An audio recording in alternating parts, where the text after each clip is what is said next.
How you doing there? What? Wait. Alright. Where are we? Chavukatan, what daf we're learning today? Ho ho.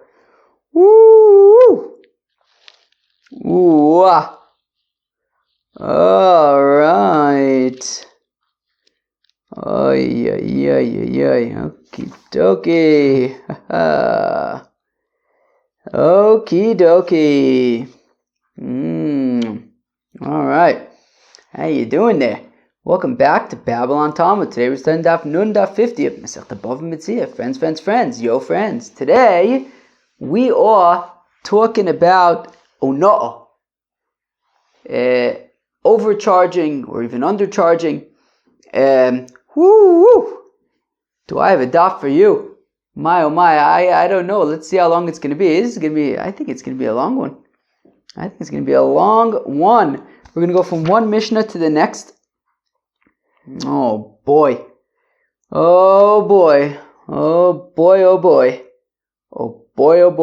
This is going to be something. But it's going to be good. It's going to be good. Just like everything in BavaMetzia. It is really demanding, but it's really good. Alright, here we go. I made a third coffee for this one. Yeah. And my prediction is my brain is going to be mush by the end of this one. Yeah. My prediction is you're going to be listening to a mush brain at the end of this stuff. Here we go. It's going to be great though. It's going to be mind-blowing. It's going to change your life. Alright. Here we go. We're going to start in daf Mem Tes Amud Beis at the Mishnah. About like 3 lines into the wide lines. Got a lot to do on Mem Tes. But it's going to be great. How no? Arba kesef me'esim ve'arba o kesef leselo shtus lemekach ad bosa mutar lahachzir ad kedei sheyar letager o lekrova horib tarfim belud. Hayno shmona kesef me'esim ve'arba kesef leselo shlish lemekach v'samchu tagori lud amulem kol hayom mutar lahachzir amulo yaniach lanu rib tarfim v'mkomeinu v'chazul divrei chacham. I hope that my eyesight isn't going to go out during this daf. That would be very inconvenient. Alright, hopefully that won't happen. Alright. Let's read that again, alright? So be'etzim, listen up friends, be'etzim. There's a machlokes between the Chachamim and Reb Tarfon for ona'ah. What's ona'ah? Ona'ah is overcharging or undercharging. So my understanding is, as of this morning, that basically, I don't think this is talking about profit, which is freaking weird though. Wait, I don't understand though. I don't know. I don't think it's talking about profit. It's talking about overcharging, okay? So there's like a market, right? I'll tell you why I'm like having this kind of weird vibe about it. But let's just say that it's talking about this, and I can't say for sure, but let's just work with this assumption, which is there's a market, meaning you're allowed to make a profit off of what you sell, right? So right, there's like a market value for what something normally costs in a store, I guess. And then if you charge more than what things normally cost, I guess then what, like, if one store is selling the same thing for this amount and the other store is selling it for a different amount.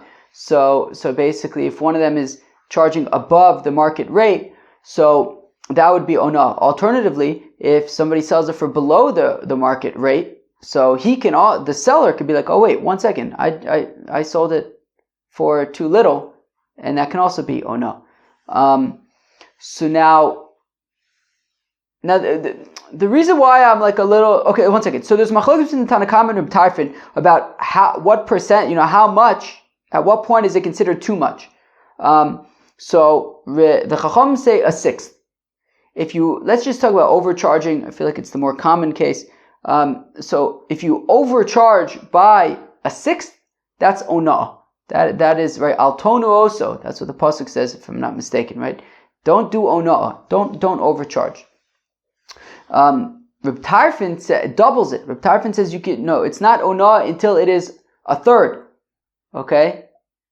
What kind of complicates this sugya, this daf, is that we're talking about fractions, and the funny thing about fractions is that the lower the number, the higher the amount, right? 1/6, and right, normally 3 is more than 6, but 1/6 is less than 1/3. So like when we have to compare a sixth and a third, 1/3 is actually larger than 1/6, which kind of, I don't know, could play little funny games with your brain, or at least mine.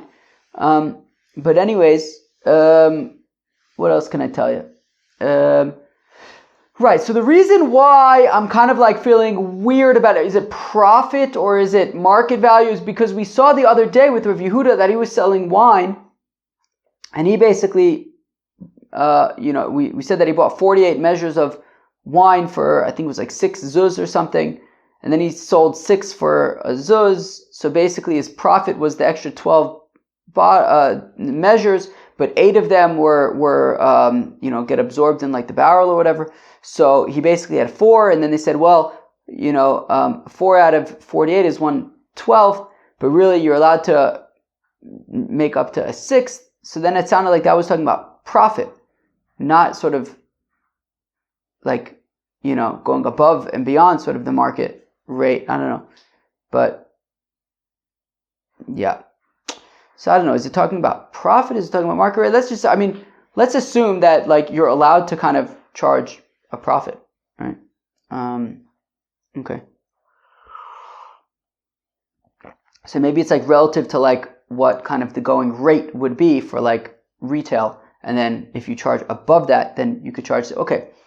Yeah, I think, because otherwise we're talking about, like you're not allowed to make a profit, or like, that would be like kind of weird. So I don't know, maybe it's some machlokas or something. But for whatever we're talking about today, the assumption seems to be that if it's sort of even less than a 1/6 would still potentially be whatever. We're going to get into the sugya, but like, it would be like it sounds like more than you should be charging, and that it could potentially go back, be returned to the buyer. Anyways, that's kind of a funny thing. I'm not really sure the answer. But ona is basically overcharging or even undercharging as well. Wow. Okay, 7 minutes in, we haven't really even started. This is going to be something. All right, so let's read the Mishnah again. Ha'ona, when it comes to ona, okay, overcharging, undercharging, mischarging. Arba kesef me'esim v'arba kesef l'sela. Okay, so I think it's, in one sela there are 24 ma'as, I believe, right? Because this is I think going to be relevant tomorrow or in 2 days. Let's see if I remember. I think I do. One sela is 2 shekels. 1 shekel is 2 dinars. 1 dinar is 6 ma'as. 1 ma'a is 2 pundions. 1 pundion is 2 isars. There's 2 isars in 1 pundion, 2 pundion in 1 ma'a, 6 ma'a in 1 dinar, 2 dinars in 1 shekel, 2 shekels in it. Sela, which means that there's 96 isars in 1 sela, I think. So anyways, if we're assuming that there's 24 of these coins in a sela, so I assume that that's 24 ma'as in a sela, even though that's not really relevant. But the point is, we're talking about 4 out of 24 would be ona, which i.e. is 1/6, okay? So ona, arba, kesef, me'esim v'arba, kesef l'sela, right? So ona would be 4 of 24 selas, i.e. 1/6. 4 of 24 kesefs in a sela, so 1/6. Shtus lemekach, which is 1/6 of the mekach. We're about to see it's machlokas, exactly what that means. Shtus lemekach. Is it only a 1/6 of the item? Maybe it's a 1/6 of the money paid. Okay, we'll see. Ad mosai mutter lehachzir. So now, until when, let's say, can the buyer go back to the seller and say, hey, I think I was overcharged, maybe he wants his money back, maybe he wants to get a full refund, whatever it is. Ad kidei sheyar l'tager l'krovo. The window that the buyer has I'm just going to most of the time just be, going from the perspective of the buyer. It's just easier to choose one, and that's probably the more common one. So what windows also we're going to see later on that says Rav Nachman that the seller, actually there's no window for the seller. The seller, if he undercharged, he can always reclaim it. So anyways, so the buyer, okay? So what's the window that the buyer has to go back to the seller and say, yo, bro, I think I was overcharged? So the amount of time that it takes for him to show to another merchant or to a relative to say, hey, this is what I bought, this is how much I paid, and they have an opportunity to say, hey, you overpaid. Hor Reb Tarfon belud. Now, Reb Tarfon, he gave a psak halacha in Lud. So my aunt passed away this week, and my uncle was over, and he has a son who lives in Lud. The Yidden are living in these places. So Reb Tarfon belud. So Reb Tarfon taught in Lud. Ha'ona shmona kesef me'esim v'arba kesef l'sela shlish l'mekach. So Reb Tarfon said that ona is taka a third. So it says v'samchu tagari Lud. So initially, the merchants of Lud were very happy. This is awesome. Reb Tarfon is saying that we can basically overcharge by up to a third, and it would not be considered ona. That sounds great. We can make more money. Amr loem. But then Reb Tarfon said, wait, before you get all excited, there's a catch. Kol hayom muter lachzor.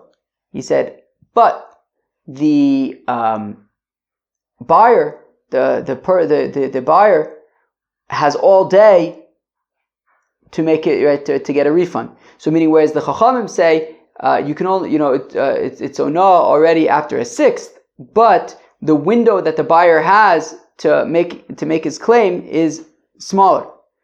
Right? It's just the amount of time it takes to ask another merchant. I don't know how much time that is, but it's probably not as much as till the end of the day. Obviously, it depends if you're buying in the morning or the afternoon or whatever. But Reb Tarfon is potentially saying, right? But whatever. Reb Tarfon is saying that there's a larger window for people to make their returns. So where am I? So Amrulo. So the merchants then did a cheshbon and they said, you know what? Actually, Reb Tarfon b'mkomenu. They say, you know what, forget about it. At the end of the day, it's probably more worth it for us to charge less, but have less of a window for refunds than to charge more, but have a larger window for refunds, and people are going to make claims against us. Okay, great. We will start the Gemara in a second. Okay, just getting some more caffeine. Caffeine is going to be important for this daf. I recommend it for anybody else who wants. Oh my gosh, we haven't even started the daf yet. All right. So now we're going to see a machloikes between Rav and Shmuel. Is that correct? You bet it is. Now we're going to see a machloikes between Rav and Shmuel about how exactly do we calculate this sixth. Is this a sixth of the item or a sixth of the money paid? So for example, if you're buying a kilo of wheat for $6, so if you charge by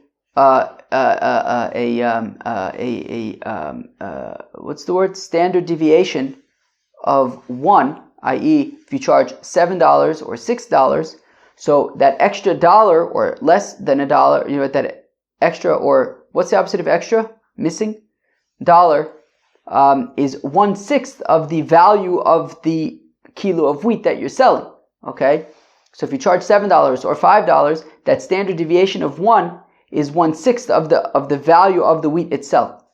The other way to say it would be the value of the money paid. So for example, if the wheat cost $7 for the kilo, but you undercharged and you charged 6, so you undercharged by 1, which is 1/7 of the real value.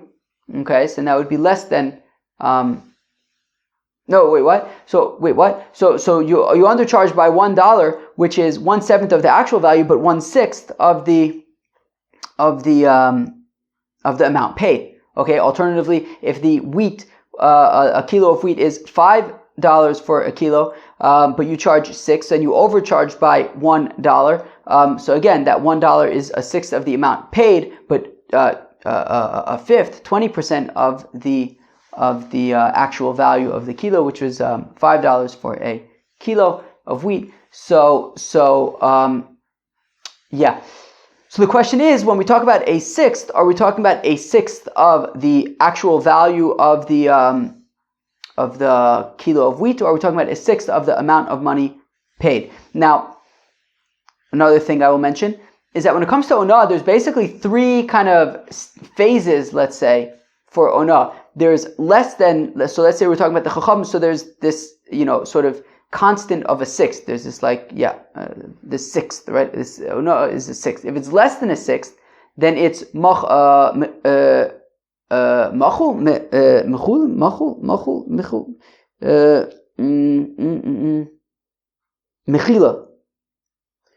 So it would be considered mechila. If it's less than a sixth, so then it's okay. We're gonna get into it a little bit later. If it is a sixth, if it is exactly that amount, then it's onah. And if it's more than that, then it's batul mekach. Then the full refund. Okay. So there's going to be a distinction between if it's less than a sixth, exactly a sixth, or more than a sixth. Okay. It's complicated sugya, but it's very good. Omar Rav says the Gemara. So Itmar Rav Omar shtus mekach shoninu. So Rav says that we're talking about a sixth of the kilo of wheat, not the amount that was paid for it, but the kilo of wheat itself. Ushmuel Omar shtus ma'os nami shoninu. So Shmuel says, yes, I agree with you, Rav, that a sixth of the kilo of wheat, of the mekach, of the actual item. But additionally, we also take into account the amount paid, and we look to see if the over or undercharge. We look at and see that also relative to the actual amount paid. So now, shavi shisa bichamsha. So if a kilo of wheat, I'm making up this kilo of wheat. It could be anything. I'm just using kilo as of wheat so that we have a reference. So if you have a kilo of wheat that costs $6, bichamsha, and you sell it underpriced for $5, so the standard deviation of 1, right? The difference was of $1, which is 1/6 of the price of wheat, so of the value of wheat. Or shavishisa b'shiva. Alternatively, if you sold this kilo of wheat that cost $6, you sold it for $7.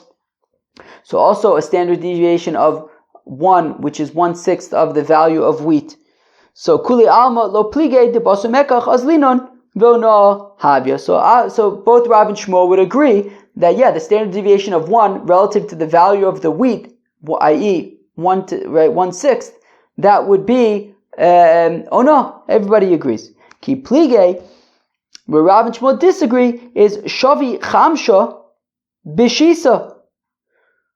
What if the kilo of wheat is worth $5 and you sell it for $6? So the $1 difference is 1/6 of the amount paid, but 1/5 of the actual value of the wheat. Vishavi shiva bishisa. Alternatively, if it is valued at $7 and you sell it and it was sold for $6. So again, so this $1 deviation relative to the actual value of the wheat is 1/7, but relative to the amount paid, which is $6, it's 1/6, which is onah. So the Shmuel, the Amar Basar Mo says linon. So according to Shmuel, who says that, well, in addition to looking at the value of the wheat, we also look at the amount paid. Well, idi ve'idi onah have. Well, in both scenarios, when it's worth $5 and you pay $6, or when it's worth $7 and you pay $6, in both cases it's going to be onah, because we also consider the actual amount paid. The actual amount paid was $6. The standard deviation of 1, which is a 1/6 ratio.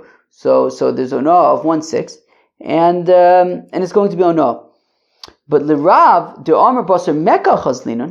But according to Rav, who says that we don't take into account the amount paid, we only take into account the actual value of the wheat. Well, then in one case it's 5, so it's bittul mekach because it's too much onah, and in the other case it's 1/7, which is too little, and it would be mechila, right? So shavicham shebeshisa, when the kilo of wheat is $5, but you charge $6 for it. Well, if Rav doesn't take into account the amount paid, he only takes into account the value of the wheat, which is $5 for a kilo. So then bittul mekach havya. well then, there was a standard deviation of 1, which is 20%, which is 1/5, so that's too much, so it's bitul mekach. The sale is null and void. Shavi shiva b'shisa. Alternatively, if it's valued at $7 for a kilo, but he charges 6 for it, so again, we don't take into account the amount paid, we only take into account the fact that there's a standard deviation of 1/7. So mechila havya, so it's too little, and therefore it would be considered mechila, and it would be considered okay. Ushmul Amr, where Shmuel says, Ki amina mechila uvitul mekach, when we talk about mechila when it's too little and vitul mekach when it's too much, heicha deleka shtus mishnei tzdadim. It's after having a look at both how much was paid and how much is the actual value, and seeing that neither one of them are a sixth. But if either the amount paid or the value of the item, in our example the wheat, is would have a standard deviation of 1, so then ona havya, it would be ona. Alright, I hope I'm doing a decent job explaining this. I hope I'm not confusing things. Alright. Tanat, we learned in our Mishnah, Ha'una'a dalid kesef me'esim v'arba kesef l'sela shtus l'mekach. Okay, so in our Mishnah we had said that Una'a is one, right, is dalid kesef me'esim v'arba kesef l'sela, so it's 7 coins out of 24 coins. Wait, did I say 7? 4 coins out of 24 coins, which is 1/6. Shtus l'mekach, which is a 6. So my love, we want to say, what's it talking about? Tizovin shavi esim, that it was worth 20, be'esim v'arba, but he charged 24 for it. So meaning we're going based on the amount paid, right? It was worth 20, but he paid 24. So the overage of 4 coins was 1/24, was 1/6 of the total paid. Bishmamina shtus mos nami shaninu. So we see that we're talking about a 1/6 of the amount paid. Lo nisht dezovin shavi esim ve'arba be'esim nisht. It was the other way around, that it was valued at 24, but he paid 20 for it, which is, so there was ona'a by 4 of 24, which is 1/6 of the actual value of the item. So minas ane mocher. So then who is the one that's being ona'ad over here? The seller, right? The seller is selling something worth 24 for 20. So it's he's selling for 1/6 less of the of its actual value. Ema seifa. But how could it be talking about the seller if we then say ad mosai muter lahachzir? What is the window that one has to be able to get to undo the transaction? Enough time to show a merchant or a relative. But Rav Nachman says lo shanu ella lo yikeach, that this window is only for the buyer.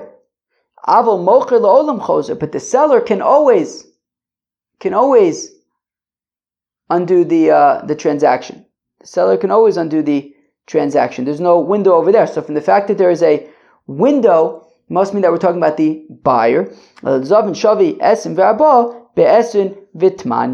Rather, okay, but say that it's talking about where the item was worth 24 and he overpaid by 4 coins. He paid 28 for it, so he overpaid by 4, which is 1/6 of the actual value of the item. So again, it's not a proof for Shmuel. It could be talking about like Rav, that we're talking about the actual 1/6 of the actual value. Now, similarly, we have a similar kind of back and forth now with Reb Tarfon. Tanan hor Reb Tarfon belud, that Reb Tarfon gave a psak halacha in Lud. Ha'unah shmona kesef me'esim v'arba kesef l'sela shlish l'mekach. The Reb Tarfon had said that onah is 1/3. My lab dezovin shavi shitzrei be'esim v'arba. So let's say it's talking about that something was valued at 16 coins, but he sold it for 24 coins. So the overage was 8, which is 1/3 of the amount paid. Mishmamino shlish mos nami shaninu. So we see like Shmuel that it's also taking into, we also consider the actual amount paid. Lo dezavin shavi esim v'arba b'shitza, no fakert, that it was valued at 24 and he paid 16 for it, so he underpaid by 8, which is 1/3 of the actual value. Minisana mocher, but then we're saying that it's the seller then who is the victim of ona'ah because he's getting underpaid. Ema Seifa, but what about the continuation? Amar Loim Kol Hayom Mutar La'achzor. That Reb Tarfon said that there's a window until the end of the day. V'Amar Rav Nachman, it says Rav Nachman Lo Shanu Ela Lokeach Aval Mochel Olam Choser, that there's windows only for the buyer. The seller can always be choser. So Ella, so from the fact that we're talking about the a window, means that we're talking about the buyer. Ella Dezovin Shavi Chav Dalid B'Tlas and B'Train. Rather, it was an item valued at 24, but he overpaid, and he paid 32. So he overpaid by 8, which is 1/3 of the actual value of 24. So Zeu. Okay, so we did not manage to prove from our Mishnah that it could also be relative to the money paid. But Tana Kavasa de Shmuel, we have a brisa supporting Shmuel.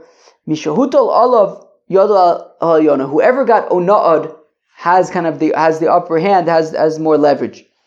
Kate said, how so? Machar lo shaveh hey bevav. If a seller sold something that was worth 5, but he sold it for 6. Minas ana lokeach. So who is the victim of the onah here? It is the buyer, right? The buyer is overpaying.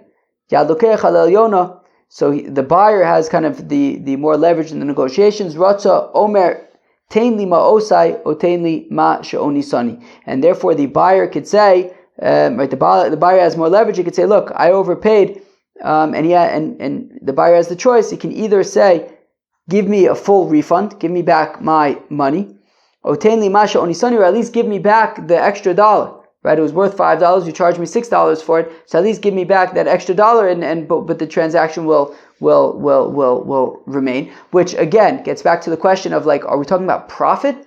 Like, right, does he lose the profit? Although maybe because he charged too much, that's why he loses the profit. But we're going to see about okay, we'll get there in a few minutes. But anyway, so what do we see? So here in this brisa, we see that it was worth 5. He charged 6, and we're saying it's no. So we're talking about 1/6 of the amount paid. Machar lo. Alternatively, if the seller sold something shavesh sheish b'chomesh, it was worth 6, but he sold it for 5. Minas ane. Who is the victim here? Mocher. It is the seller who got ona'od. Yad mocher el yona. The seller now has more leverage. Rotza omer lo. If he wants, he could say tein li mikri. Either give me back what I sold you because I sold it for too little, or tein li ma she'oni sani, or at least pay the difference that I'm owed. So in this case, it's 1/6 of the actual value, right? It was valued at 6, but he sold it for 5. So now we're talking about onoah being 1/6 of the actual value. So we see it could be 1/6 of the actual value or of the amount paid. Okay, fine. Givaldig. My brain is not mush. It's not mush, but I'm really tired. This has been an exhausting week. Okay, now we're moving on. The good thing about Nun Amud Aleph is that it's really small. It's only like 10 lines. So that's good. It was part of the cheshbon of why I left so much for us to do on Mem Tes and Beis, because I knew that Nun Tes was kind of small, but it's not easy though. Alright. Ibaru de Asakasha. Pochis mishtus. Lirabonon the alter avya mechila ubichdei sheyar letager o lekrovo. V'imtim seloma bichdei sheyar letager o lekrovo ma'ika ben shtus lefachus mishtus. You see, and that's why again this is why again I get back to this question of, like, are we talking about profit or are we talking about beyond profit, beyond what's allowed as profit? Because now we're asking. So that's a kasha. Pachus mishtus. What if you kind of overcharge? What if a seller overcharges, let's say, by less than 1/6? By less than 1/6. So the Rabbanan, right, according to the Rabbanan, who say that Onah is 1/6, le'alter avi mechila. So is it automatically a mechila? It's automatically acceptable. It's automatically okay. Oh, alternatively, b'chadei sheyar l'tagra o l'krovo. Or maybe there has to be, or maybe even then there's a window that he can, to be able to show it to another merchant or to a relative, to determine if there was onah there, so that he can then go back to the seller. You see, that's the thing. You see, if we're saying that we're talking about profit, then that's kind of weird, because a store owner can't be expected to sell something at cost, right? He has to make a profit. So now, how could it be that, okay, fine, so you could charge a profit of less than 1/6, okay, which is like what we saw with Rav Yehuda, I think, the other day, right? They said, like, well, Rav Yehuda, you're allowed to make a profit up to 1/6, right? But now it sounds like, if that's the case, we're talking about a profit, now it sounds like there's a possibility, though, that like even after selling something for a sort of proper, a reasonable profit, less than a sixth, he could still go and consult with other merchants to see what if he paid more than the seller's cost, and if so, then he can get his money. But like that, you see, that's the weird thing. Unless we're talking about right, meaning like the seller can't be expected to refund his profit if it's within sort of an acceptable range. Now the other option though is that, meaning if we're talking about above kind of like a market rate, right, which is like, a kilo of wheat normally costs this amount, so obviously he can sell it for that amount for whatever the rate is. But if he charges it above that rate, well, then if it's within a sixth, so then that's kind of what we're talking about. But anyways, so that's why I kind of want to assume that we're not talking about profit here, because otherwise that would be weird. Why should the seller be expected to return his profit? Okay. Is somebody knocking at my door? I don't know, I'm wearing noise cancelling headphones. But I don't pick up the door anyway, so who cares? Alright, yeah, people were knocking on my door all day yesterday. I wonder who they were. I don't know. My uncle was sitting shiva here 2 days ago. Maybe his people came late for the shiva. Sorry. Yeah, best thing is to call me. That's the best thing. And then I can screen your call and figure out if I want to open up or not. Alright, let's do it. Okay, so back to Perek Hazov. The best stuff in the world. The best of the best. I don't know why I love BavaMetzia so much. I don't know. Are y'all on the same page with me? I keep on asking. Nobody tells me. Does that, because maybe you don't want to break the news. You're really not so into BavaMetzia, huh? Alright. Anyways. But I know Hillel Lester is. At least he was. Hillel Lester told me he's loving BavaMetzia. How could you not? This is, I don't know what there is. I mean, this is not fun stuff. But it's amazing. Chaver, I'm stalling. We gotta go weiter. So they asked a kasha. Palchus mishtus. Okay, so if you overcharge by less than a sixth, so l'Rabban, according to Rabban, who say that the kind of cutoff is a sixth. So la'alter habya mechila. So is it just like an automatic mechila, like it's automatically okay, right? So which is easier to understand if we're talking about like his profit, right? So meaning if he charges less than a sixth, so then like that's just like, within a sixth, that's just like automatically acceptable. If the buyer buys a kilo of wheat and he pays less than a sixth above, less than a sixth more, so the sale is final. There's no going back and getting refunds for anything. So la'alta av mechila, do we say that it's just an automatic mechila? Or is there still a window that even when it's within a sixth, it's less than a sixth, there is still this basic window of b'chidei sheyar. V'imtim tzalomim b'chidei sheyar l'tagor l'krover. And if you're going to say that, but if we say that still there is such a window when it comes to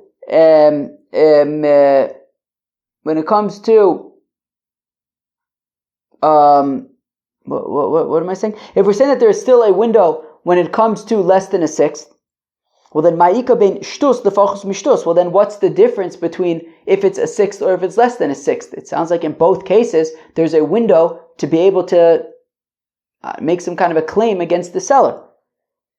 Well, ika, even so, there still would be a difference between, even if there's the same window for a sixth and for less than a sixth, but there would still be a difference, which is the ilushtus yado alo elyona, that when it comes to within a sixth, so that if it's less than a sixth, so then the buyer has more leverage. Ratza chozer, ratza kone umachzir ona, which is, but this is when it is a sixth, right? When it is a sixth and it qualifies as ona'ah, so then the buyer has more options, which is he can choose either Ratza Choser, if he wants he can get a full refund and say I want my money back. Ratza Koneh Umachzer, or he could say no, we'll keep the sale stands, but just return what you overcharged me by. Which again, if we're talking about just profit, like regular acceptable profit, like why would the seller have to return what does it mean? Like the sale stands, but just give me your profit. Like then what's the benefit? Like what kind of sale is there that has no profit? Like it seems like it's somehow right. Let's go back for a second. But if it's less than a sixth, so kana umachzer ono, meaning if it was overcharging by less than a sixth, so then the buyer has less options. He can't just say I want a full refund, give me my money back, and I'll give you the item back. No, the sale stands. He just gets back the ona. So like it sounds like kilu, it's in the interest of the seller for the sale to stand. But if he's going to have to give back all of his profit, then how does that benefit him to for the sale to stand? He didn't make any money off of it. So that's kind of like why from here I'm kind of tempted to say that it's talking about sort of above and beyond kind of normal profit margins. If the sale stands, at least he makes kind of a normal profit margin, just whatever he charged above would have to go back. So we're saying that, so even if we say that when it's less than a sixth, there is still this window to be able to return it. So for the buyer to be able to go back to the seller. So what's the difference between a sixth and less than a sixth? The difference is what the buyer is entitled to receive in return. That if it's a sixth, the buyer could say I want a full refund, or just give me back the ona portion. If that is less than a sixth, if it is if it was a full sixth, so then if it was ona, so then the buyer has those two options: full refund or just get back the ona. But if it was less than a sixth, well then the sale stands. The seller just needs to give back the ona portion, but the sale stands. The buyer cannot ask for a full refund if it's less than a sixth. So what's the halacha? So that's our kasha, right? The kasha is, according to the rabbis who say that the cutoff is a sixth. So when it's less than a sixth, is there still that window that the buyer can go back to the seller, or is it just immediate? No, the sale is final and that is that. When it's less than a sixth. Toshma, come and hear. Chazru l'divrei chachamim. To-do-do, ba-da-da-da-da. Okay, so Chevre, we had Reb Tarfin in the Mishnah, right? Now, what happened with Reb Tarfin in the Mishnah was that Reb Tarfin came and he said that Ona is a third. Uwa. So initially, the merchants were very happy. Now, the assumption right now, as we're going to see, is that the only difference between Reb Tarfin and the Chachamim is just the amount, the cutoff for Ona. As if it's like a constant that you can just plug in, right? Meaning that there's less than, right? That there's less than Ona, more than Ona, and the rabbis say that the sort of cutoff is a sixth. Reb Tarfin says the cutoff is a third, so he just plugs in, a third into the equation versus a sixth. Okay. So now initially, when the merchants of Lud heard that Reb Tarfin said that it's only considered Ona if you overcharge by a third, they were initially very happy. So now says the Gemara, so Tashma, Chazru l'divrei chacham. But then ultimately, when they realized that Reb Tarfin came with a larger window for a refund, so then they said, it's actually, we're actually going to net more according to the opinion of the Chacham rather than Reb Tarfin. So Savua pachus mishlish le Reb Tarfin ki pachus mishlish le Rabbanan. So initially the assumption was, sorry, there's something bothering me. Okay, wait, 1 second. All right, something just got weird to the video, so I don't remember what I just said, but anyways, but I have my backup recording, so hopefully we're good. Backup recording? Are you backup recording? I think you are. Okay, hopefully I won't have to use it. Anyways, so where am I?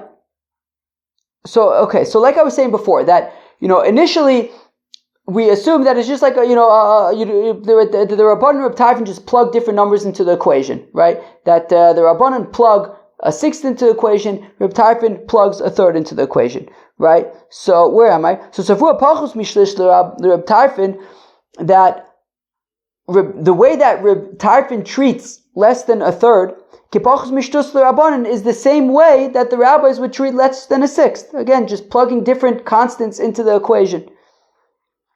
Iyamrit Bishlama Pachis Mishtus Lirabanan Bichdei Sheyare Litager O Likrovo.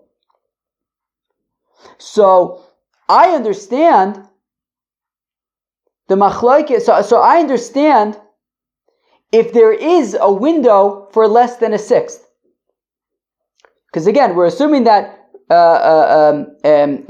less than a sixth and less than a sixth according to the rabbis and less than a third according to Reb Tarfon would be treated the same. So I understand that if when it's less than the cutoff for ona'ah, there's a window. So then I can understand why ultimately the merchants of Lud said, it's not worth it for us to hold like Reb Tarfon, because even less than a third, less than ona'ah, there's still this window that you have to worry about, and Reb Tarfon's window is too big. Right? Meaning, if less than ona'ah, there's no window at all, it's just automatically a good sale. Well then, why should the merchants of Lud have changed their mind and said, it's not worth it for us for Reb Tarfon? Meaning, initially, why were they happy? Initially, they were happy because Reb Tarfon was saying that they could charge more. They could charge up to a third more, and it's okay. But what was the reason why they switched back to all like the rabbis? Well, because Reb Tarfon's window was too big. So it's not really worth it to charge more if they have so much time to come back and get a refund.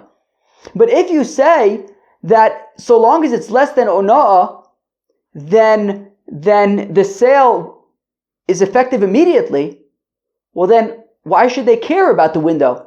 So long as they're within it, so long as they're charging within ona'ah, which according to Reb Tarfon is a third, so long as they're charging any amount less than a third, it automatically is a good sale.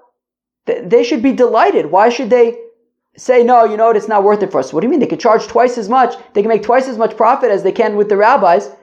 And so long as they just, stay, within a penny of, stay less than a penny than within a third, keep it under a third by any amount. So then it's automatically a good sale. What's there not to like? So again, right, so Tashma, I'm starting again, 5 lines, 6 lines from the bottom. Tashma, that ultimately the merchants of Lud said, you know what, Reb Tarfon's window is too big. We want to hold like the Chachamim. It's better off for us to hold like the Chachamim who say only up to a sixth, that we can only profit up to a sixth, but there's a smaller window. Savua, because that assumes that the window is important. It is an important part of the equation. So Savua pachus mishtus Reb Tarfon ki pachus mishtus Rabbanon, that less than a third according to Reb Tarfon and less than a sixth according to the rabbis are treated exactly the same. So you amart bishlame pachus mishtus Rabbanon bichdei sheyare letagar. So it makes sense if we say that less than a sixth according to the rabbis, you still have the window, right? There is still a window, and that window is Kadesh Yara, enough to show your relatives or another merchant, or Lekrovo, or the Reb Tarfon Kol Hayom. Now, according to Reb Tarfon, who says up to a third, so you can overcharge up to a third, but there is a larger window, which is even if it's less than a third, there will be a full day for them to get a refund. So that's why, after making a cheshbon, the merchants of Lud said, at the end of the day, it actually doesn't serve us, it doesn't benefit us with Reb Tarfon's mahalach, which says that we can overcharge up to a third, but there's a whole day for them to get a refund. It doesn't work for us. But if you say that according to the rabbis, so long as it's less than a sixth, it's automatically a good sale. And according to Reb Tarfon as well, so long as it's less than a third, it's automatically a good sale. Well then, amai chazuk bid Reb Tarfon. Why would they have ever said, you know what, Reb Tarfon doesn't actually work out for us? Why wouldn't Reb Tarfon work out for them? Well, because the window is too big. But if we're saying that there is, so long as it's less than a third, there's no window at all, then why should they go back? But Reb Tarfon nichelu tfei. They're better off with Reb Tarfon. Because what the rabbis would consider to already be ona'ah, which is, anywhere between a sixth and a third, Reb Tarfon would say that it's automatically a good sale. So why would the merchants of Lud have said, no, we can't hold like Reb Tarfon, his window is too big? If we say that so long as it's within a third, or a sixth according to the Rabbanan, it's automatically a good sale, so you don't have to worry about any windows of to be able to get a refund, because it's automatically a good sale. Just stay within a third, and you're good to go. So we want to say from there that, therefore, it must be that even when it's less than ona, less than a sixth according to the rabbis, and less than a third according to Reb Tarfon, there still is this window that the buyer can get back the ona'ah, and therefore the merchants of Lud said, you know what, the window of Reb Tarfon kind of, erases any potential gains, and therefore we're actually better off holding like the rabbis. But now the Gemara says something interesting, kind of shakes things up a little bit. And the Gemara says that the thing is, it's not plug and play like we had initially suggested. The difference between Reb Tarfon and the Chachamim is not simply, plug in a third into the same equation instead of a sixth, but everything else is the same. You just kind of plug it, you change the value of the constant, and then it's like an Excel sheet. Just kind of change the value of one thing, and everything else just changes automatically. No, it's more complicated than that. Reb Tarfon is actually, it's a different system. Basically, it seems almost like, I don't really know how taxes work and stuff. Maybe I should. But my understanding, and I could be totally wrong, and if I'm wrong, then okay, I'm wrong, but it won't change the fact that this is how I want to explain the Gemara. Even though if I don't understand taxes, I think this still might be useful to explain the Gemara, which is that, so I think that the way that taxes work is that, like, if you make $50,000, I'm not saying actual, like, real numbers. These are fictitious numbers, but it's the concept that I'm getting at. So say if you make $50,000, you're taxed at a rate of 10%. And if you make $100,000, you're taxed at a rate of, let's say 0 to 50%, $50,000, you're taxed at a rate of 10%. And if you make from $51,000 to $100,000, you're taxed at a rate of 20%. So somebody who makes $51,000, right? So if you have one person makes $50,000 and he's taxed at 10%, somebody who makes $51,000 is not taxed at 20%. The first $50,000 that he makes are taxed at 10%, and then the extra $1,000 that he makes would be taxed at 20%, right? So if he makes $100,000, then the first $50,000 would be taxed at 10%, and the second $50,000 would be taxed at 20%. So that is to say that it's a similar thing here with Reb Tarfon. It is not like we had said a minute ago that it's just plug in a different constant into the equation and everything will fall into place. No, it's different. Reb Tarfon agrees with the Chachamim when it's less than a sixth. Reb Tarfon and the Chachamim view less than a sixth the same exact way. Where they disagree is, let's assume for now that once you get to a sixth, both Reb Tarfon and the Chachamim agree that it's already ona'ah. Where they disagree is that once you get past a sixth, the rabbis already say, well, batul mekach. You're already past the sixth. It's too much, right? You're in the sort of bracket of batul mekach, right? The sale is no good. According to Reb Tarfon, no, from a sixth until a third, you're still treated as ona'ah. It's only in the stage of batul mekach once you get past the third. So that's the thing. It's not that Reb Tarfon agrees. Right? It's not that Reb Tarfon's opinion is that overcharging up to a third is considered less than ona'ah. It's not that the Rabbanan say that less than a sixth is ona'ah, and Reb Tarfon says less than a third is ona'ah. No. The Chacham say less than a sixth is not, I don't know what I just said. The Chacham say less than a sixth is not ona'ah. A sixth is ona'ah. More than a sixth is batul mekach. Reb Tarfon says that less than a sixth is not ona'ah. A sixth is ona'ah, and it stays ona'ah until a third, and it's only batul mekach after a third. So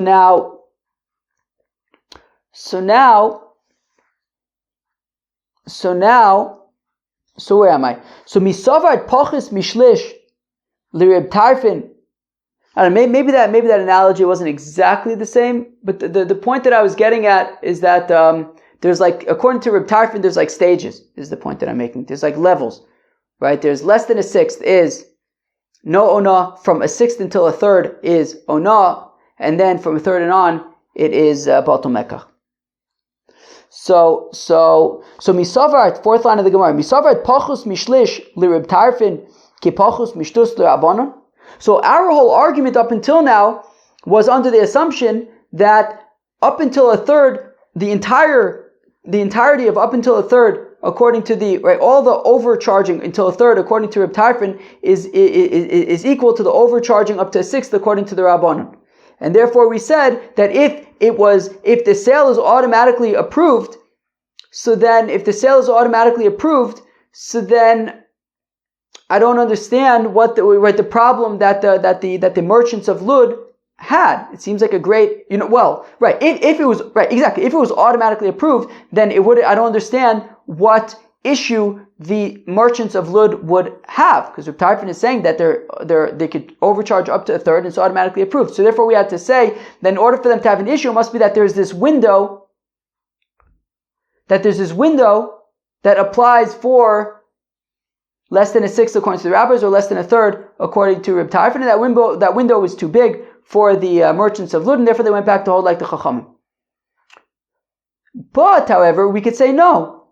So long as it's less than ona'ah, it is automatically approved. The thing is that the way that we initially explained it, that it's just plug a different constant into the equation, is not correct. If it's less than ona'ah, yes, it's automatically approved.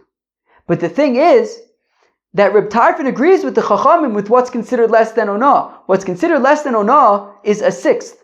Reb Tarfon agrees with the Chachamim that it's only considered less than ona'ah until a sixth. And they're on the same page there that up until a sixth, the sale is automatically approved. Okay, so there's no difference between the Chachamim and Reb Tarfon. So it doesn't benefit the merchants of Lud in any way so far to hold like Reb Tarfon. Now, once you get to a sixth, the assumption is for now, once you get to a sixth, both Reb Tarfon and the Chachamim hold that's already considered ona'ah. Now, the difference is that the Chachamim have a smaller window for refunds, and Reb Tarfon has a larger window for refunds. Now, so therefore the Chachamim are looking better than Reb Tarfon. Now what happens though, is that when you get to more than a sixth, so then, according to the Chachamim, it's already batul mekach, that the refund kind of goes, you can kind of get it's an interesting thing, what's the difference between batul mekach versus ona'ah, in this sense. But anyways, at that point, it's already considered batul mekach. According to Reb Tarfon, it's still ona'ah. According to Reb Tarfon, it's still ona'ah. And okay, the question is what benefit does that have? So let's talk about this now. So where are we? So mi savar pachis mishlish l'Reb Tarfon ki pachis mishtus l'Rabbanan. So do you really think? Meaning we're saying no, right? But do you really think that less than or as we tried to argue up until now, that entire amount up to a third according to Reb Tarfon is like up to a sixth according to the Rabbanon? Lo. Meaning, so we could say that if it's less than onah, it's automatically approved, just that Reb Tarfon doesn't say that as long as it's less than a third, it's automatically approved. Mishtus ve'ad shlish l'Reb Tarfon, that from a sixth until a third, according to Reb Tarfon, kishtus atzma l'Rabbanon dami, is considered like a sixth itself according to the rabbis. So meaning, Reb Tarfon agrees that once it gets to a sixth, it's already considered onah. That up until a sixth, both the Reb Tarfon and the Chachamim agree that it's less than onah. Once you hit a sixth, the Reb Tarfon and the Rabbanon agree that it is onah. Once it's more than a sixth, until a third, so then the Chachamim say it's batul mekach, and Reb Tarfon says that it's still onah. So now, ihachi, now if that's the case, so b'mai samchu me'ikara. Well, initially we said that the people of Lud were very happy, right? Initially, the merchants of Lud were very happy when they found out that Reb Tarfon was saying that they can overcharge up to a third. So Tifshot, well then, if that's the case, then let's answer the question that we're going to ask in about 5-10 lines. The bitul mekach l'Rabbanon le'olam chozer. That according to the rabbis, once you get above a sixth, so then it's bitul mekach, and the buyer can always get a refund. There's no window. There's no window. So meaning initially,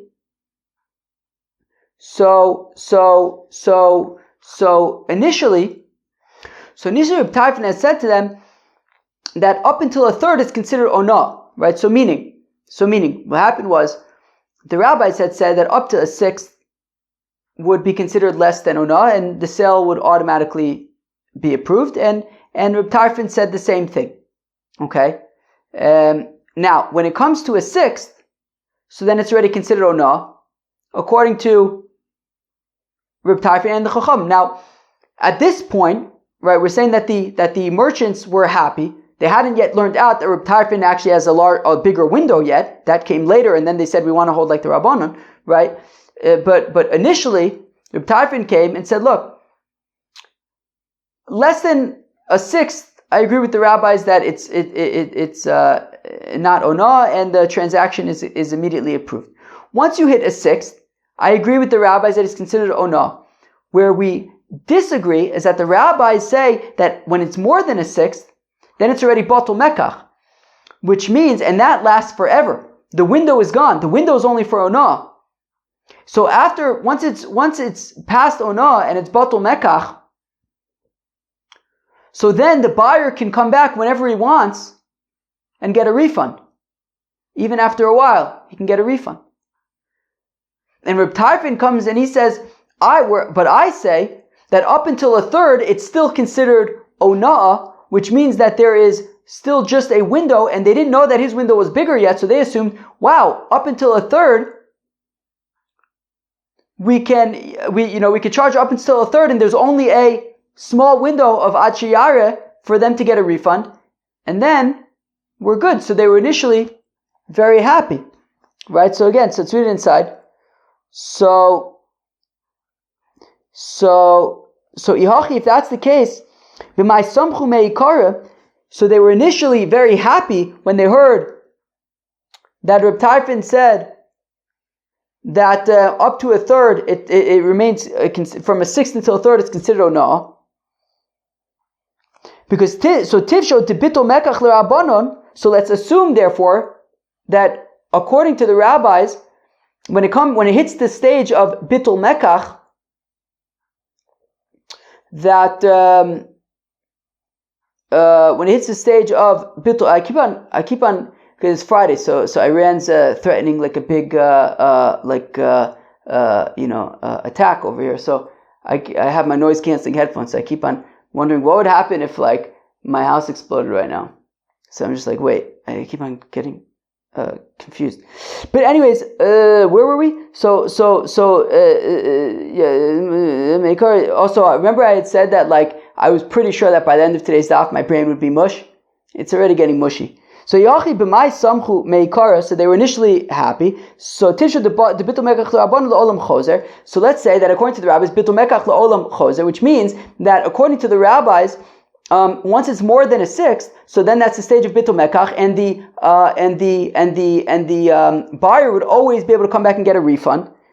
The chayvin do amar lehu Reb Tarfon habi ona, that when Reb Tarfon said that, well, actually, I disagree with the rabbis, and I hold that up until a third, it is still considered ona, which means that there's just a short window of ad sheyareh for the buyer to get a refund. So they were very happy about that. We could charge up to a third, and there's a pretty small window, as opposed to the rabbis who say that after a sixth already, the buyer can get a refund forever. Ki Omar lahu, but then when he told them, Kol hayom, but then when he said to them that, but the thing is that with my thing of up to a third, it's still considered ona, but the window is larger. The window for the refund is up until is till the end of the day. So at that point already, they figured, well, if that point already, they figured that if he has a larger window, well, then that kind of wipes out any potential advantage because, according to the Chacham, the window is just ad kedei sheyar, right? So we're saying, according to both Reb Shimon, according to Reb Tarfon and the Chacham, until a sixth, the sale is immediately approved.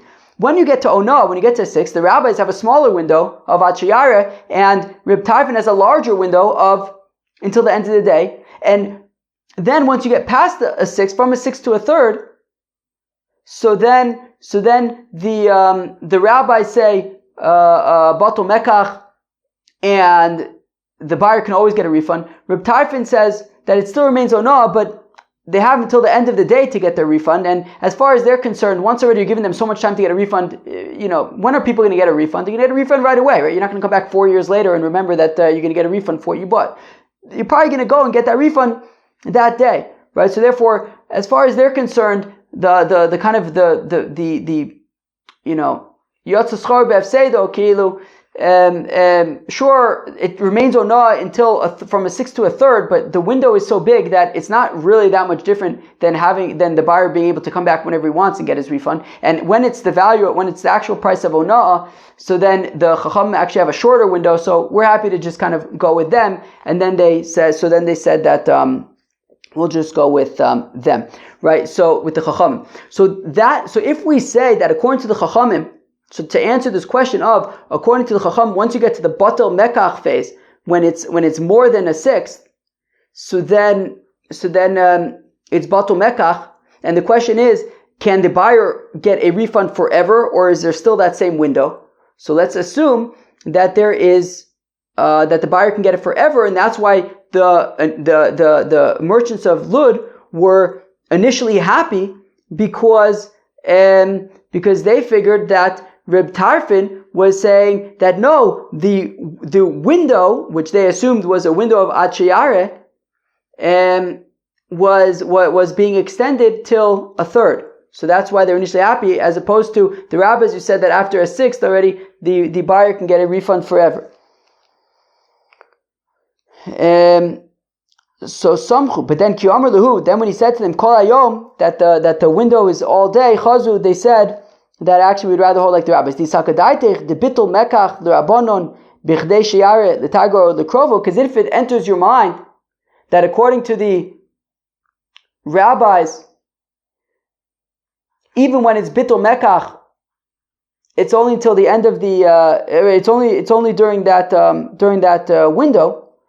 So b'mai samchu, then what were they so happy about? Right, because even according to the rabbis, once it's more than a sixth, I mean it's only bitul mekach for kind of this short window.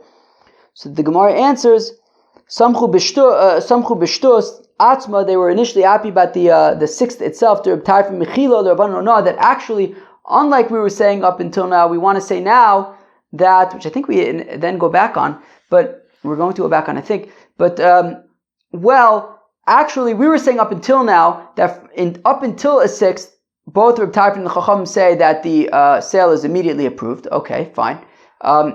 And that when it comes to a sixth, both Reb Tarfon and the Chacham agreed that would already be considered ona'ah. And where they disagree is after a sixth, the rabbis say it would be bitul mekach, and Reb Tarfon says it's still ona'ah until a third. So actually, no, Reb Tarfon says that when it gets to sixth, Reb Tarfon would say that it would still be considered immediately approved. So they were initially excited about that. But then when he told them that the window is going to be much larger, then they were like, meh, I don't know, it's not necessarily worth it anymore. Okay, fine. So we didn't necessarily succeed in making the argument that Bitul Mekach according to the rabbis would be forever. But we can still make that argument that we can still hold though that when it's less than a sixth, when it's less than ona'ah, it's automatically approved. They asked the same kasha that we just asked. So they asked that according to the rabbis, when it comes to bitul mekach, so when it comes to above a sixth, so can the buyer get a refund forever, or is there still that window of Kadesh Yar? And if you say that the window still applies when it comes to bitul mekach, so above a sixth, so in ma'ika bein shtus liyaser al shtus. Well, then what's the difference really between a sixth and more than a sixth? So what's the big difference? Maybe you were wondering this. Then what's the big difference between a sixth and more than a sixth? We're saying a sixth is ona'ah, more than a sixth is bitul mekach. Both of them have the same window for a refund. So what's the difference between shtus, which is ona'ah, and yaser al shtus, which is bitul mekach? They have the same window. What's the difference in halacha? So the difference is the ilu shtus, that when it comes to ona'ah, when it comes to a sixth, mi shenis'ane choser, that the one who got ona'ad is the one who is able to get the refund. Ve'ilu yoser al shtus shneim chozun. Whereas if it's more than a sixth, so then either one, even if let's say the seller sold it for more than a sixth of profit, so then even he, I guess, could be choser for whatever reason and say and he wants to be mevatel the sale, I guess. Okay, fine. So what's the halacha? So when it comes to more than a sixth, is it choser forever? Is it only choser for Kadesh Yar? So Tashma Kam Nechazlu Divrei Chachamim, that ultimately, initially the merchants of Lud were excited when Reb Tarfon had mentioned the third rather than the sixth, but then they ended up going like the Rabbanon. So Yomart Bishlomo Bitul Mekach LiRabbanon Bichdei Sheyar L'Tagur L'Krovo U'Reb Tarfon Kol Hayom. So I understand if we say that when it comes to Bitul Mekach, according to the rabbis, it's Kedei Sheyar, it's this small window, and according to Reb Tarfon, it's a big window. So then Mishum Hachi Chazru. That's why they then said, you know what? Yeah, sure. Reb Tarfon kind of says that we can charge up to a third, but the window is till the end of the day, whereas the rabbis say that the window is much smaller. So we'd rather hold like them. But if you say that according to the rabbis, that by bitul mekach, when it's above a sixth, then then the buyer can always get a refund. So my chazru. Then why would they say, we want to hold like the rabbis? Wouldn't it make more sense to go like with Reb Tarfon, that even though his window is bigger, but at least it ends at the end of the day. That at least it ends at the end of the day.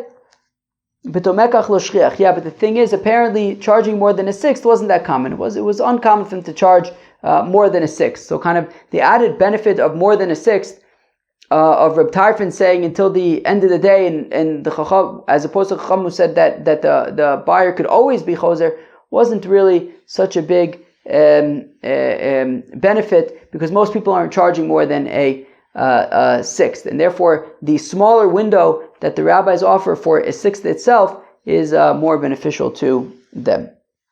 Okay, fine. Givaldig. So you could still say that theoretically it was a forever. Okay, fine.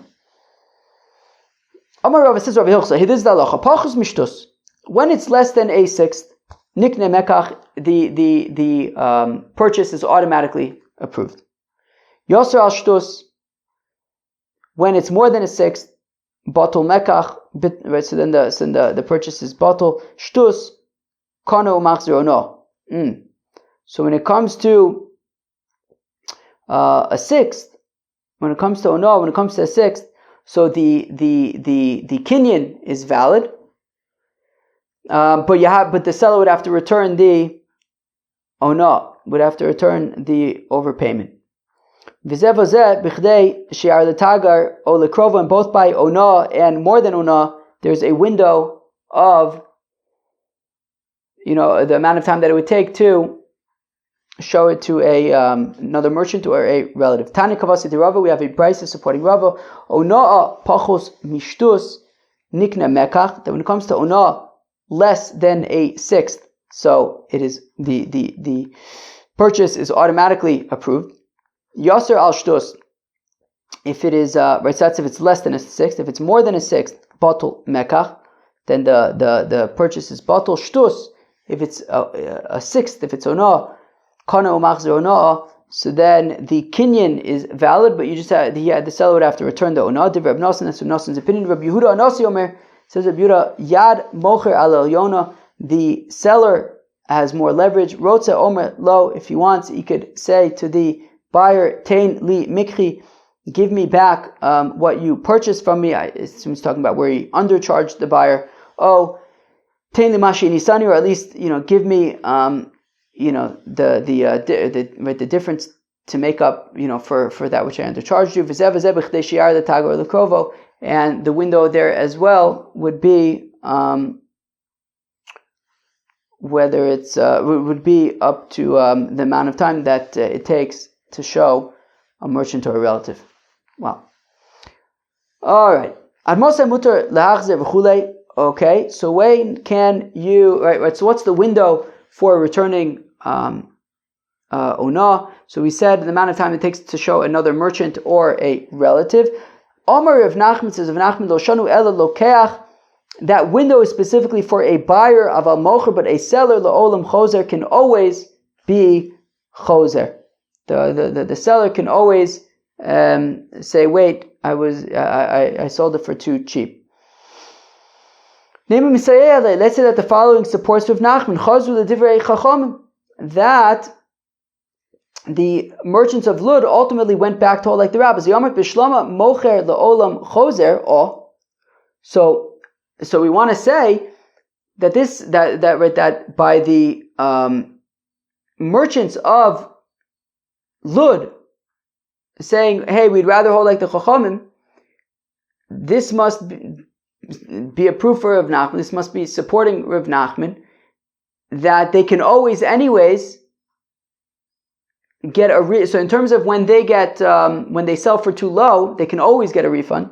That's where they said, look, if ever we sell for too cheap, so we can always get a refund. And if we oversell, right, so meaning oh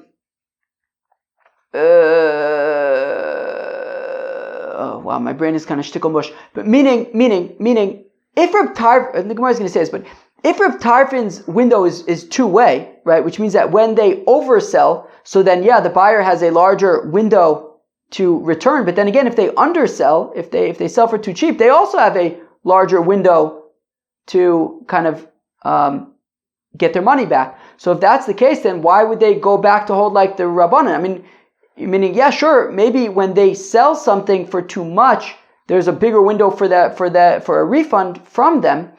But at the same time, if they sell for too little, there's also a bigger refund for them to kind of chase the mocher, to chase the buyer. From the fact that this wasn't part of their cheshbon, must mean that either way, they can always go back to the buyer anyways and get their, and kind of make, get their money if they undercharged, right? So again, so Reb Tarfon says, let's start over. So Rav Nachman. Rav Nachman says of Nachman, Loshanu el lokeach, right? This window is only for the buyer. There's no such window, concept of a window for a seller. So he can always kind of go to the buyer and say, hey, I sold it for too little. So let's say that our Mishnah supports Rav Nachman, because it says in our Mishnah that when the merchants of Lud found out that Reb Tarfon had a larger window, they said, no, this doesn't work for us. We'd rather hold like the Chachamim. So if you could say, look, either way, the seller can always go after the buyer if he undercharged. So Mishum Achi Chazu, that is why they said, look, when it comes to us, when we undercharge, we can always get our money back anyways. So the larger window doesn't help us there. But when we overcharge, the buyer now has a bigger window. According to Reb Tarfon, it doesn't work for us. And therefore, that's why they went back to the Chacham. But if you say, Mocher Nami Kolokeach Dami, that the seller also has the same window that the buyer has, so my nafkalu mina, why should they care that much that the window is bigger? Just like just like there's a window for the buyer to be able to sell, to be able to get a refund. So so then, right, so you have the same window for the sellers, right? So meaning, why should they have said that, forget it, we'd rather do like the rabbis? Well, just like the buyer has a larger window to get a refund, the sellers also have a larger refund to chase after somebody when they sold for too little. So rather, from the fact that it wasn't part of the cheshbon, it must mean that they can always go after that person anyways when they sell for too little. To which the Gemara says, not necessarily. It could be that that there is, I mean, just from the Mishnah alone, you can't prove that, because maybe from the Mishnah there is also a window for them, but Tagari Lud lo shchiach deto, they didn't really make mistakes very often. So like, it was much more likely that they were selling for higher and wanted to be able to get away with it than selling for too low and having, and saying, oh great, well I have a bigger window. That window wouldn't help them as much as it would help the buyer. So therefore, you could argue in the Mishnah that there was a window, but it still was worth it for them to have the smaller window like the Chacham, because the windows tend to benefit the buyer more than the seller. Okay, fine. So now, until we get to the Mishnah, these Gemaras should move, I think, a bit quicker. I think. Ushpazichne Rabbi Bar Chama's host sold some wine, and he made a mistake. He sold it for too little. Rabbi Bar Chama found him. He was very sad. Amarle, Amaya Tzivas. And Rabbi Bar Chama says, oh, why are you sad? Amarle, Zabini Chama v'ta'oi. He says, well, I sold wine and I made a mistake. Amarle, Zil Hadar Bach. So he says, okay, no problem. So just tell the guy you charge him too little, and he'll make it up. So Amarle, Hashahoy li Yosmichdei Sha'ar the Tagar or the Krofi. And Rabbi Bar Chama says, so he says to the host says to Rabbi Bar Chama, says, yeah, but I waited too long. I've already waited longer than it would take to show it to another merchant or to a relative. Shaja the commentary of Nachman. So Rabbi Bar Chama said to Rav Nachman, Amarle, and Rav Nachman said, Lo shanu ela lokeach. Look, that whole window is only for the buyer. Aval mocher, but a seller, lo olam chozer, can always, go back to the buyer and say, hey, I charged you too little. My time, how come? The reason is because lokeach mikcho biyado. Somebody who purchases something, he then has to get it, he has to take it home. So people, he purchases a barrel of wine. People see him walking through the street, a barrel of wine. How much do you pay for it? Whoever sees him walking with a barrel of wine, they say, and they say, how much did you pay for it? They say, you paid that amount, I paid half that amount yesterday. Right? So, if there was a mistake, it can pretty quickly go back to the buyer, back to the seller, and explain to him that there was a mistake. But the mocher doesn't have that sort of convenience or privilege or whatever. Delo nokat mikre biyade. He's not walking around with anything. If he dafka sold something, he has nothing to walk around with. Until the next time he sees that somebody else is selling wine or whatever it is that he's selling, and he sees how much that person is selling for it. Only at that point can he realize that he made a mistake. Viyada ita vilota, and only at that point does he know that he made a mistake. So therefore, that point can be far in the future, and that is why he can always go back even later on, because it is not to find that his mistake is not as readily available to him as it is to a buyer. There was a certain person who had silk and he was selling silk kari, and he was yelling out kari shisa. He was saying, silk here, get your silk here, only $6 for some silk. The truth is it was only $5. So it's basically he's charging interest. He was charging. So if we talk about based on the actual value of the silk, it was 20%, which is batul mekach. So we have yaive le chamsha ufalga hava shakil. The thing is that if he would have, he would have accepted 5.5 for it though. That's the truth. So also a certain guy came around. V'amar, he says, look, so now some guy was a chacham. He was doing a hack. And as we know in Babylon Talmud, hacks don't work. There's always some reason that you didn't think of why what you thought was so smart or what you assumed was a good idea is actually a stupid idea.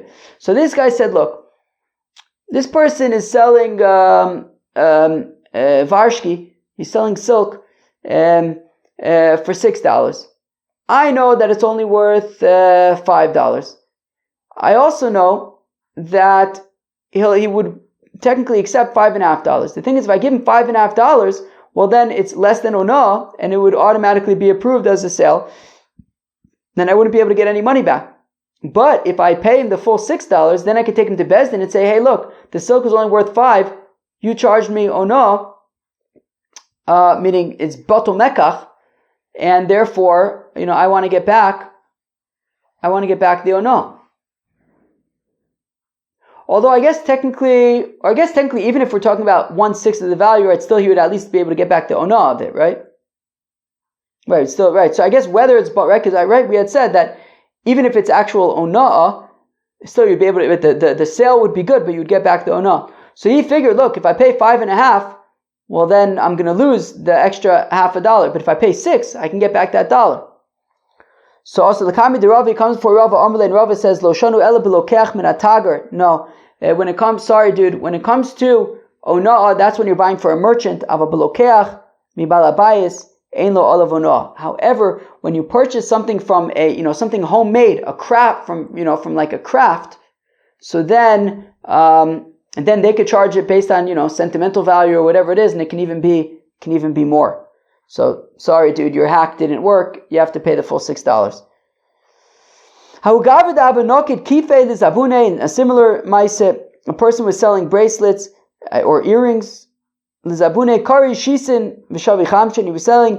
bracelets, $60 a bracelet, but they're really worth $50. Now, if you would have given him 55, Avashakali would have taken it. Also, a certain chacham came, certain big, wasn't it a Weisenheimer came. And he says, a wise guy came. And he says, look, if I give him 55, I know he'll accept it. But Avi Mechila, then I know he'll accept it. But then it would be automatically, a good sale. Etin leishisin, let me pay him the full 60 of Esbar Ledin, and then I'll take him to Bezdin, and I'll say, look, it's ona, I want to get back the ona, I should get, I only want to pay 50 for it. Also, the comment of Chizde comes for Chizde Amarle, and if Chizde says, Loshanu ela blokeach min atagar, that ona would only be when you're buying from a merchant of blokeach mi balabayis, but if you're buying from a, balabayis who's, selling something that's kind of sentimental, Ein lo olav ona, then ona, there wouldn't be ona here, and sorry, you're stuck with paying the whole amount. Amli Rav Dimi Yisher v'chein Amr Elazar Yisher. Both Rav Dimi and Rav Elazar said, yeah, this is a good, this is makes sense. But didn't we learn that just like there's onah for a hedget, there's also onah for for a merchant, there's onah for a merchant as well as a balabais. So man hedget la balabais. When we say hedget, doesn't mean a balabais. Amar Chizda bitsadriyasa. It depends what he's selling. If he's selling just like kind of standard stuff like hemp garments, so aval mani tashmishte tiakirele, but things that he cares about that are personal, that are crafts that he made, handcrafted. Lo mezabin lehu ilo b'tmeyasiri are of course going. You pay more for kind of boutique stuff, so it's expected that it was going to be more expensive. Chevra, that was a really long daf. Was that like an hour and 20 minutes or something? That was really long. But that was the first Mishnah that talks about onah. Wow, that was the first Mishnah talking about onah.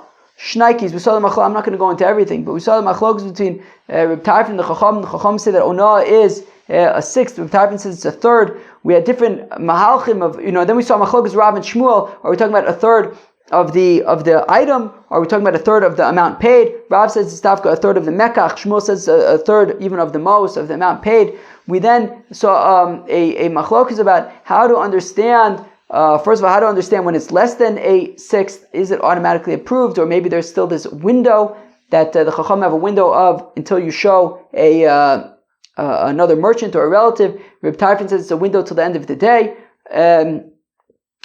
So there's a question of when it's less than a sixth. Is it automatically approved? Is there still this window? We talked about different ways to understand the machlokas between Reb Tarfon and the Chacham. It sounds, okay, is there some kind of like bracket, right? Do they both agree that when it comes to that, less than onah is up until a sixth, but then maybe Reb Tarfon says that it's onah from the sixth until a third, whereas the rabbis already said that would be considered batul mekach. It seems that we kind of paskin at the end that if it's less than a sixth, then it's not onah. If it's more than a sixth, then it's batul mekach, and if it's a sixth, then it is onah, and the window is sort of kidei sheyare. And we saw the opinion of Rav Nachman, who says that this window is specifically for buyers, but sellers can always kind of get it back because it's not as common for them. Right, buyers, people are always kind of, people see that he bought something and they can give him advice immediately. So therefore he has this window, whereas that's not available to the buyers in the same way. And then we said that onah is really by merchants, but not necessarily by craft items or boutique items. Those things can be kind of valued at higher rates. That was daf nun of Masechet BavaMetzia. I hope you enjoyed it. Peace out.